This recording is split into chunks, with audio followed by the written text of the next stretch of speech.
The war between Iron Man, Captain Marvel, and their allies raged on, both sides clashing fiercely for their ideals.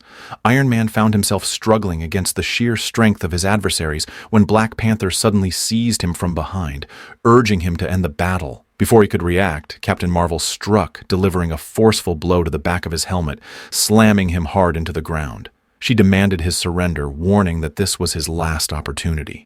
Disoriented, Iron Man attempted to resist, his instincts telling him something was off. He tried to speak, but Captain Marvel refused to listen. She cut him off, continuing her relentless assault, ordering him to be quiet as she struck him again. Then, without warning, Elusa's power erupted. His vision expanded, forcing itself into their minds, compelling them to witness a potential future he had foreseen. In an instant, everything around them changed. Iron Man, Black Panther, Captain Marvel, and the others suddenly stood in a different reality, a bleak and haunting future. They got to their feet, only to be met with a sight that left them paralyzed. Captain Marvel, her voice unsteady, struggled to process what she was seeing. In the vision, Spider-Man stood frozen, his hands smeared with blood. At his feet lay Captain America, lifeless and unmoving. Steverogers was gone. Miles clutched onto the fallen leader's body, his hands coated in the hero's blood. Ulysses, consumed by the weight of the vision, began to weep as the image flickered and faded. The heroes stood in stunned silence, the reality of what they had seen settling in. But no one was more shaken than Miles himself. Devastated beyond words, he collapsed onto his knees, unable to process what had just been shown to him. He could only whisper a broken "no" as the weight of the vision crushed him. Ms. Marvel rushed forward, desperately trying to console him.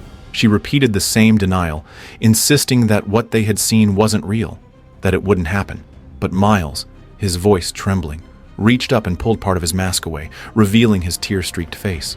With a voice thick with despair, he asked, "How do you know?" She gently placed her hands on his shoulders, her eyes filled with quiet determination. "I just do." Captain Marvel stepped forward.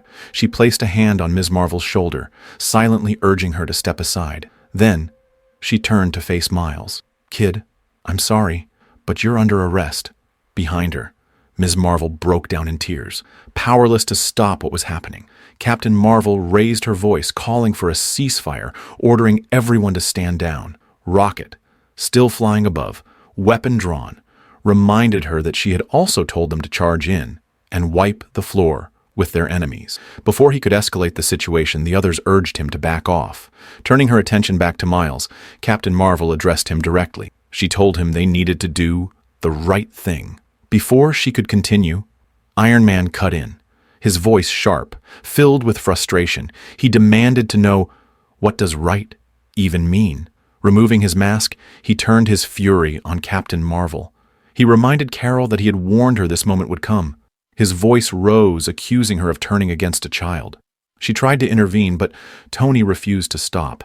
This kid, in the short time he's been an Avenger, hasn't done a single thing wrong. Not one. He's been on the right side, all in, with everything he has. And now you're accusing him of something he hasn't done. Something he hasn't even shown a sign he ever could do. This isn't Banner. This isn't some gray area. He's a good kid. You know what I was at his age? Captain Marvel responded, implying that Iron Man's younger years were defined by recklessness and indulgence. Iron Man acknowledged that, but his anger remained unwavering. Iron Man acknowledges that, but persists in his critique. Captain Marvel clarifies that she never intended to arrest Miles, only asked him to prevent the catastrophe they had all just witnessed. Still unconvinced, Iron Man presses further, questioning if she had any plans to take Miles into custody. Captain Marvel, attempting a compromise, suggests that Miles voluntarily surrender rather than be taken in. Iron Man immediately protests, arguing that it would be for something Miles hadn't even done. Trying to ease the tension, Captain Marvel appeals to Tony, insisting that she is trying to protect Miles as well. Nearby, Nova, observing the escalating conflict, remarks how absurd it all is.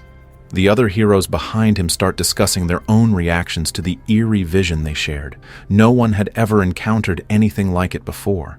Some begin to question whether Tony is making a mistake by allowing the possibility of that vision becoming reality. This only fuels further debate between Captain Marvel and Iron Man. Eventually, Iron Man concedes that if Miles wants to decide for himself, it's his choice.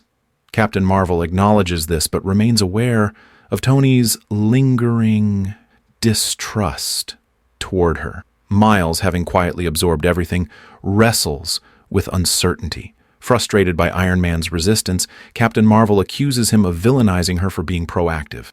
Iron Man counters, saying she still doesn't understand. Growing more aggravated, Captain Marvel argues that something is seriously wrong with him. Iron Man, unfazed, simply replies, "I know." As their argument reaches its boiling point, Captain America steps in. He calmly places a hand on their shoulders, asking if he might interject. Kneeling before Miles, he greets him with a simple, "Hi," which Miles reciprocates.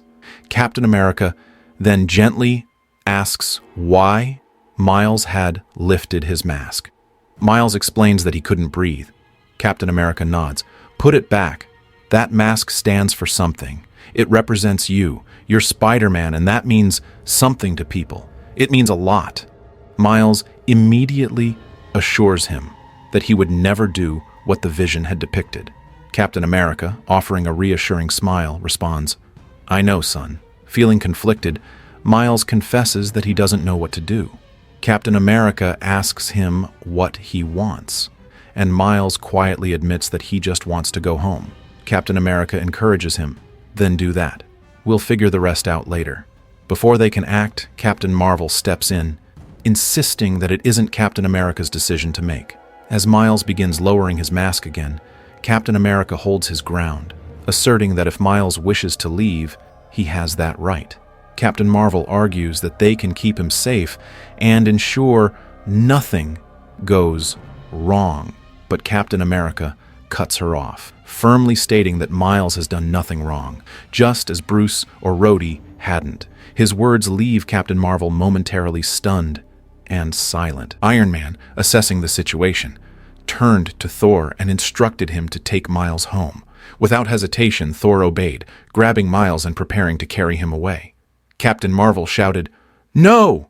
and moved to stop them, but Captain America stepped in, blocking her path. With that, Thor took off into the sky with Miles in his grasp. Furious, Captain Marvel shoved Captain America aside, barely able to contain her disbelief at what he had just done. Before she could press further, she was suddenly restrained from behind. Miss Marvel had grabbed her. "Miles is my friend," she declared, "and he hasn't done anything wrong." Captain Marvel, momentarily shaken, hesitated, unsure of how to respond. Before she could regain her footing, Maria Hill arrived with a squad of SHIELD agents. With an air of authority, she declared that everyone involved in the battle had committed an act of terrorism on government soil and were now under arrest. Tony Stark, completely unfazed, responded with a dismissive remark, adding that she could quote him on. Maria, unamused, warned him that she wasn't going to count to 3. Tony, smirking, suggested, "Maybe you should." Before the standoff could escalate, a voice interrupted from behind. It was Black Panther. Stepping forward, he stated firmly that anyone who intended to open fire would have to go through him. Concerned, Captain Marvel addressed him by name, but he continued, "I have seen too much, Captain Marvel. I can no longer stand by and defend this." He took a deep breath before adding, "At the start, I could, but with every passing moment, I have grown more and more uneasy with my role in this. And long ago, I learned that if you stand beside Captain America, you can rest easy, knowing you are on the right side." The weight of his words settled over the group. Even after everything we have seen, if protecting that child is the Avengers' duty, then that is what I should have been doing all along. Captain Marvel had no response. Black Panther's voice hardened. "If you strike me, you strike Wakanda." Tension gripped the air. Suddenly, a bright light flared from behind, causing Maria Hill to react in alarm. It was Doctor Strange, conjuring a portal to ensure the hero's escape. Captain Marvel let out a frustrated shout, but it was already too late. Rocket fired an attack in their direction, but the heroes had already disappeared into the portal. Desperate, Captain Marvel turned to Medusa, urging her to use Lockjaw to track them. But Medusa merely shook her head. "Goodbye, Carol," she said before teleporting away. Left standing alone, Captain Marvel found herself at a loss. Meanwhile, high above the city, Miles Morales was still in Thor's grip. From his vantage point, he spotted the explosion from Rocket's attack. His gut clenched. "Put me down," he suddenly said. Thor, puzzled, asked where he wanted to go. Miles only repeated his request. Obliging, Thor landed on a nearby rooftop. "I will stay as long as needed," he offered, but Miles shook his head. "I'm fine. I just need some space." Understanding the weight on the young hero's shoulders, Thor nodded, then silently took off into the night. Now, alone, Miles fell to his knees. With trembling hands, he removed his mask, his breath shaky as emotions overwhelmed him. His mind replayed the haunting vision. Captain America dead, blood staining his hands. His own hand. The weight was too much. Tears streamed down his face as he broke down completely, sobbing uncontrollably on the rooftop, the vast New York City skyline stretching endlessly behind him. Don't forget to like this video and subscribe to the channel. It's mean a lot for me.